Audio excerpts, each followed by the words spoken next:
I never thought I would do this interview with you.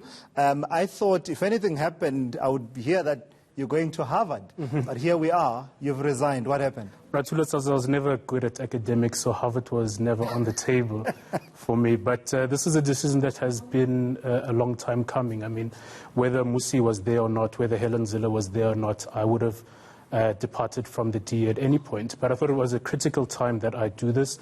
The new leadership of the organization must be able to choose the staff and direction that they want to go in. I've also got my own ideas in terms of how I want to contribute to the future of South Africa. After serving for 7 years in the Democratic Alliance, I'm setting up a consultancy that will work primarily with the corporate sector to ensure that the way they communicate is critical. I mean, I read with horror the interview that the new CEO of Eskom did. There was a premature interview, and that's a critical organ of state, even though it straddles between the private and government sector. But the kind of communication that comes out of bodies like that can influence the way the country goes and the direction of our economy. So this was a decision long in the coming? It was long in the coming. Of course, as I stated, with the new leadership coming in, things might have been accelerated because a new leadership must always be able to say who they want in critical positions.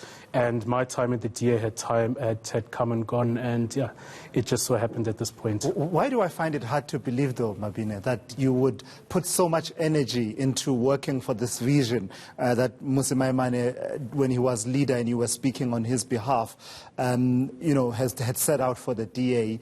I find it hard to believe that you would work so hard towards that vision and then all of a sudden just drop it. Tulas, at the same time, as much as it is politics, I was a professional within the organization, and during this time in the organization, I'd gone through the ranks, reaching the top level of my career. So as much as it is somewhat of a political decision, it's also a very personal decision that I wanted to make. I just celebrated my 30th birthday, and with that comes different responsibilities and where you want to go with your career and how you want to contribute to changing South Africa. So we've talked about the professional aspect of your decision, where you were outlining your direction, your next direction of where you are going. Talk to me about that other aspect you just brought up now, the political dimension. Are you finding that, the new leadership is coming in, and I fully understand that you want to give them a chance to decide who they want to fill critical positions, but the message and direction in which they are going, can you defend that in public communications in the role that you have played in the last 7 years in the DA? I don't think that they've made a decision in terms of where they're going. Yes, leadership have changed. There have been some utterances, but there's a policy conference of the party that's coming up. There'll be a federal congress where they elect a permanent leadership for the next 3 years. And I think those will be critical points to say exactly where the organization is going. There are going to be some interesting proposals that are put on the table at the policy conference, and even more interesting names they're going to put forward for all leadership positions with the party. So I think we should watch that before we decide where the party is going exactly. You will see a narrative invariably in our public discourse that will suggest that Helen Zille walked through the door and leaders such as yourself, Mmusi Maimane, headed for the exit. What will you say? To what extent, if any, is this informed by your inability to work with the new DA leadership? Anyone who knows me knows that I'm a professional and I always play by my own rules. Helen and I, between the time when she was elected, we worked together. I worked with John Steenhuisen to ensure that the vision that they want for the party was put forward. If there were disagreements, I would have disagreed the same way I've disagreed with Mmusi Maimane on different issues. But at the end of the day, it was my role to ensure that their communications vision, their policy vision is put forward.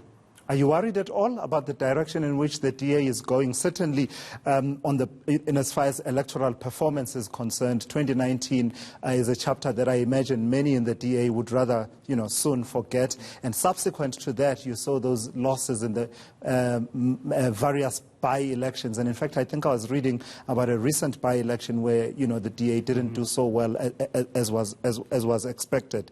Are you worried at all about the direction in which it is going? Overall, I'm worried about the direction in which the country is going. I think politicians at the coalface of deciding the direction of the country. When President Ramaphosa says one thing on the economy to one grouping and another thing, that's worrisome for the country. Where the official opposition is weak, that's worrisome for the country, because we need strong opposition that's going to hold those in power accountable. It's weaker than it has been for a while, and I hope that the leadership that's there builds it. Equally, I'd love to see the ANC being built and renewed, because that is the governing party of this country. We're at a point, very critical point in this country, where if we don't make hard and difficult decisions, we take off our T-shirts and actually say we're South Africans first, and put cogent policies on the table, put our politics aside and say this is the direction we want for the country, this is what's best for the 10 million unemployed South Africans, then we'll be in a better place. Can it be said with a degree of, a seriousness and being earnest about it, that the DA remains a government in waiting? Remember that whole saying about if you're not growing as an opposition party, if you're not growing, you are dying. How does that sit with you? I mean, I believe it's a national government in waiting as the official opposition. It's also a government in government, or at least a party in government, and they've shown what they're able to do where they govern. Is it a perfect government? No. But I believe they have shown the country what a different style of government can look like when comparing it to, say, the ANC. You're a communicator. You know how important words are. Am I reading too much into you saying they as opposed to saying we?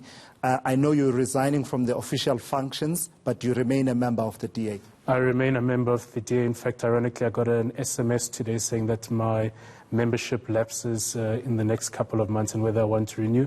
I'll make a decision at that point in time. But I'm more focused on the future of South Africa, and the main membership for me that matters is that of a South African, and how I can contribute in that capacity.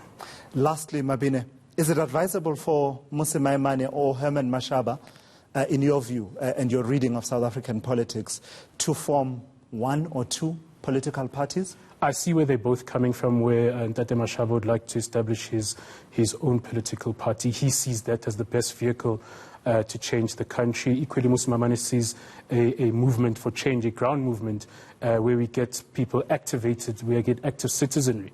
But I believe that there's a role that they can play working together, where you have the political party side of it as well as the activist side of the organization, for them to work together. Because I think they share ideas, and I think more South Africans would like to see them working together rather than apart. All right, Mabine, thank you so much for coming through. That's Mabine Seabe. He is the now former communications manager in the DA. You'll know him. He has been a spokesperson for the leader of the DA at one point when Mmusi Maimane occupied that position.